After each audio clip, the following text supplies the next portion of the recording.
ഈ ലോകത്തുള്ള ഏറ്റവും വലിയ കാരുണ്യ പ്രവർത്തനം മെഡിസിൻ കൊടുക്കലല്ല, ഭക്ഷണം കൊടുക്കലല്ല, വസ്ത്രം കൊടുക്കലല്ല, വീടുണ്ടാക്കി കൊടുക്കലല്ല.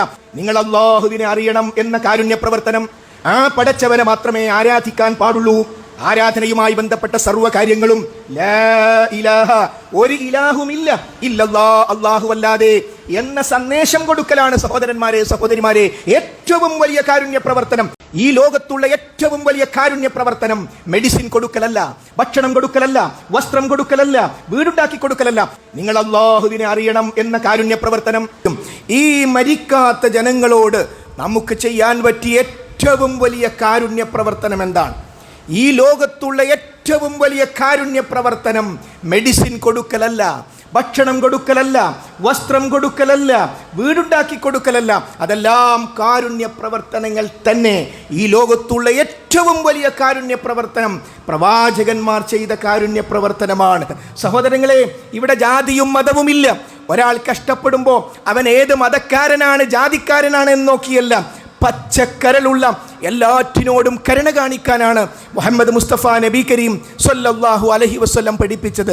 അയൽവാസി പട്ടിണി കിടക്കുമ്പോൾ വയർ നിറച്ചുണ്ണുന്നവൻ നമ്മിൽപ്പെട്ടവനല്ല എന്ന് പറഞ്ഞപ്പോൾ അയൽവാസി മുസ്ലിമാണെങ്കിൽ എന്ന കണ്ടീഷൻ ഹബീബായ നബി കരീം സ്വല്ലല്ലാഹു അലൈഹി വസല്ലം പഠിപ്പിച്ചിട്ടില്ല.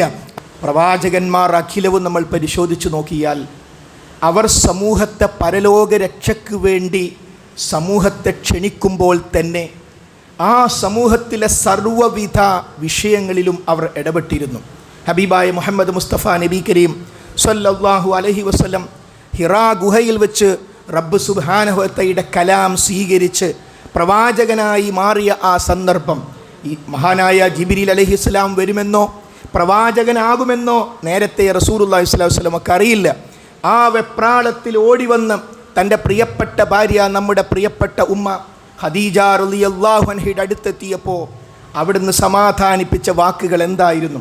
അല്ലാഹു സുബ്ഹാനഹു വ തആല നിങ്ങളെ കൈവിടുകയില്ല, നിങ്ങൾ പാവങ്ങളുടെ അത്താണിയാണ്, അനാഥർക്കും പാവപ്പെട്ടവർക്കും വേണ്ടി കഷ്ടപ്പെടുന്ന ആളാണ്, അങ്ങ് കുടുംബ ബന്ധങ്ങൾക്ക് വില കൊടുക്കുന്ന ആളാണ്. നോക്കൂ, നമ്മുടെ പ്രവാചകൻ, നാം ഒക്കെ ഷഹാദത്ത് പറയുന്ന നബി കരീം സ്വല്ലല്ലാഹു അലൈഹി വസല്ലമയെ കുറിച്ച് നമ്മുടെ പ്രിയപ്പെട്ട ഉമ്മ നൽകുന്ന സർട്ടിഫിക്കറ്റാണ്.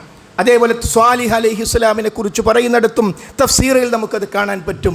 മഹാനായ മൂസാ നബി അലൈഹിസ്സലാം ലാ ഇലാഹ ഇല്ലല്ലാഹ് എന്ന കലിമത്ത് തൗഹീദ് പറയുന്നതോടൊപ്പം ആ സമൂഹം അനുഭവിച്ച പ്രശ്നങ്ങളിൽ നിന്ന് അവരെ രക്ഷപ്പെടുത്താൻ മുമ്പിലുണ്ടായിരുന്നു. അതുകൊണ്ട് തന്നെ ഭൗതികമായ പ്രശ്നങ്ങളിൽ നമ്മുടെ ചുറ്റുഭാഗങ്ങളിൽ വെള്ളം കയറുമ്പോൾ അതെൻ്റെ വീട്ടിലല്ലല്ലോ, എൻ്റെ കുടുംബക്കാരൻ്റെ വീട്ടിലല്ലല്ലോ എന്ന് ചിന്തിക്കലല്ല. എനിക്കവിടെ വല്ല ദൗത്യവുമുണ്ടോ, ഞാനവിടെ ശാരീരികമായി വല്ലതും ചെയ്യേണ്ടതുണ്ടോ, അത് ചെയ്യാൻ ഇറങ്ങിത്തിരിക്കൽ നമ്മുടെ ബാധ്യതയാണ്. കാരണം ഈ പരീക്ഷണങ്ങളൊക്കെ നമുക്കുള്ള പരീക്ഷണമാണ്. ഫലഖ് തഹമൽ അഖബ, എന്നിട്ട് ആ മലമ്പാതയിൽ അവൻ തള്ളി നടന്നില്ല, ഒതുങ്ങി ഇരിക്കുകയല്ല.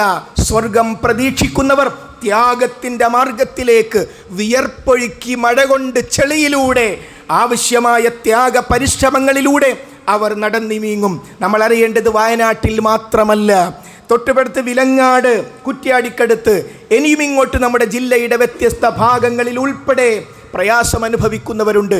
ഒരുപക്ഷേ ആൾനാശം കൂടുതൽ ഉണ്ടായിട്ടുണ്ടാവില്ല. എങ്ങനെ വീട്ടിലേക്ക് തിരിച്ചു പോകും? ചെളി നിറഞ്ഞു കിടക്കുകയാണ് അവരുടെ വീടുകൾ. ആ ചെളി വൃത്തിയാക്കാൻ യുവാക്കളെ, വിദ്യാർത്ഥികളെ നമുക്ക് കഴിയില്ലേ? കഴിഞ്ഞ പ്രാവശ്യം തെക്കൻ കേരളത്തിൽ അങ്ങനെ ഉണ്ടായപ്പോൾ യുവാക്കളുടെ ഒരു നിര തന്നെ അങ്ങോട്ട് പോയി ദിവസങ്ങളോളം അവിടെ പണിയെടുത്തു. ഇനി നോക്കൂ, നമ്മുടെ മുമ്പിലുള്ള വയനാട്.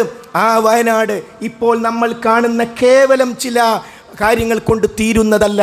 അവർക്കൊക്കെ ഒരു ഫോൺ വേണ്ടേ? അത്യാവശ്യമല്ല ഇന്നത്തെ കാലത്ത്? അവർക്കൊരു വീട് വേണ്ടേ? അവർക്ക് ആവശ്യമായ രേഖകൾ വേണ്ടേ? ദീർഘകാല പദ്ധതിയാണ് നമുക്കവർക്ക് കൊടുക്കുക. ആർക്ക്? എല്ലാവർക്കും. ഇന്ന് ദുരിതമനുഭവിച്ച് 9,000-ൽ പരം ആളുകൾ ഇന്നത്തെ കണക്കനുസരിച്ച് ദുരിതാശ്വാസ ക്യാമ്പുകളിലുണ്ട്. 200-ന്റെ അടുത്തേക്ക് മരണമെത്തിക്കഴിഞ്ഞു. ഇനിയും മരണമുണ്ട് എന്ന് നമുക്കറിയാം. ഇപ്പോൾ അല്പസമയം മുമ്പ് 4 പേരെ ജീവനോടുകൂടി കിട്ടി. ഈ ദുരന്തമുഖത്തിൽ നിന്നും അവരെ രക്ഷപ്പെടുത്തൽ ആരുടെ ബാധ്യതയാണ്? അവരല്ലാത്ത എല്ലാവരുടെയും ബാധ്യതയാണ്. ലോകത്തുള്ള ഏത് നന്മയും നമ്മുടെ നന്മയാണ്. ലോകത്താര് കഷ്ടപ്പാട് സഹിച്ചാലും അത് നമ്മുടെ കഷ്ടപ്പാട് കൂടിയാണ്. അത് മനസ്സിലാക്കിക്കൊണ്ട് അവരെ സഹായിക്കാൻ നമ്മൾ തയ്യാറാകണം. ഇന്നത്തെ ഒരു ദിവസം നമ്മളെ കൊണ്ട് കഴിയുന്ന ഏറ്റവും നല്ല ഒരു സംഖ്യ, ഒരു പ്രാഥമിക ഘട്ടം എന്നുള്ള നിലക്ക് ഇന്ന് നമുക്ക് ബക്കറ്റിലേക്കിടാം. QR കോഡ് പുറത്തു വച്ചിട്ടുണ്ട്, നമുക്ക് അവർക്ക് കൊടുക്കാം. ആവശ്യമായ സ്ഥലങ്ങളിലേക്ക് നേരിട്ട് പോയി ആവശ്യം കണ്ടുകൊണ്ടാണ് നമ്മുടെ സഹായങ്ങൾ നൽകിക്കൊണ്ടിരിക്കുന്നത്. പുതിയ വസ്ത്രങ്ങൾ മാത്രമേ ആവശ്യമുള്ളൂ. പുതിയ വസ്ത്രങ്ങൾ തന്നെ ധാരാളം ആളുകൾ തരാനുണ്ട്. നമ്മുടെ ജില്ലയിലും വിവിധ കേന്ദ്രങ്ങളിൽ കളക്ഷൻ കേന്ദ്രങ്ങൾ ആരംഭിക്കാൻ പോവുകയാണ്. പ്ലംബർമാരെ ആവശ്യമുണ്ട്, ഇലക്ട്രിക് ജോലി ചെയ്യുന്നവരെ ആവശ്യമുണ്ട്, കോൺക്രീറ്റ് കട്ട് ചെയ്യുന്നവരെ ആവശ്യമുണ്ട്.